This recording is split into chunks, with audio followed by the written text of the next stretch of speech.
ಸುರ್ಜೇವಾಲಾ ಅವರು ರಾಜ್ಯಕ್ಕೆ ಭೇಟಿ ಕೊಟ್ಟು ಶಾಸಕರ ಅಭಿಪ್ರಾಯಗಳನ್ನು ಸಂಗ್ರಹಿಸಿದ್ದಾರೆ. ಇದಕ್ಕೆ ಪರ ವಿರೋಧ ಕೂಡ ವ್ಯಕ್ತವಾಗ್ತಾ ಇದೆ.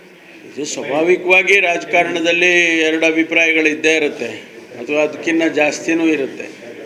ಹಾಗಾಗಿ ಅವರು ಬಂದು ಶಾಸಕರನ್ನೆಲ್ಲ ಮಾತಾಡಿಸಿ ಅವರ ಅಭಿಪ್ರಾಯ ಕ್ಷೇತ್ರದ ಬಗ್ಗೆ ಮತ್ತು ಆಡಳಿತದ ಬಗ್ಗೆ ಅವೆಲ್ಲ ಮಾತಾಡಿಕೊಂಡು ಹೋಗ್ತಾರೆ. ಅಲ್ಲೇನಾದರೂ ಅವರ ಅನಿಸಿಕೆಗಳನ್ನು ಕೂಡ ತಿಳ್ಕೊಂಡು ಆನಂತರ ಮುಖ್ಯಮಂತ್ರಿಗಳ ಹತ್ರ ಚರ್ಚೆ ಮಾಡ್ತಾರೆ.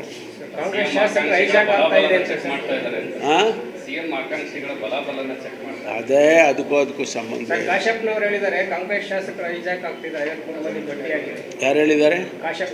ಆಪರೇಷನ್ ಕಮಲ ಮಾಡಕೊಟ್ಟಿದೆ ಕಾಂಗ್ರೆಸ್ನವರಿಗೆ 53 ಜನರು ಪಟ್ಟಿಯಾಗಿದೆ. ಬಿಜೆಪಿ ಸೇರ್ಪಡೆ ಆಗಲಿಲ್ಲ ಅಂದ್ರೆ ಐಟಿ ಅಂತ ಹೇಳಿಸ್ತಾರೆ. ನನ್ಗೆ ಗೊತ್ತಿಲ್ಲ, ಅವ್ರನ್ನ ಕಾಶ್ಯಪನ್ನ ಕೇಳಬೇಕು. ಕಾಶ್ಯಪ್ನವ್ರನ್ನ ಕೇಳೋಣ.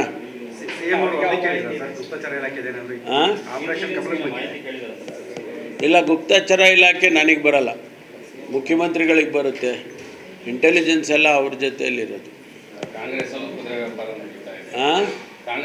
ವ್ಯಾಪಾರ ನಡೀತಾ ಇದೆ ಸಿಎಂ ಜೊತೆ ಅಂತ ಹೇಳಿ. ಗೊತ್ತಿಲ್ಲಪ್ಪ ನನಗೆ ಅದೆಲ್ಲ.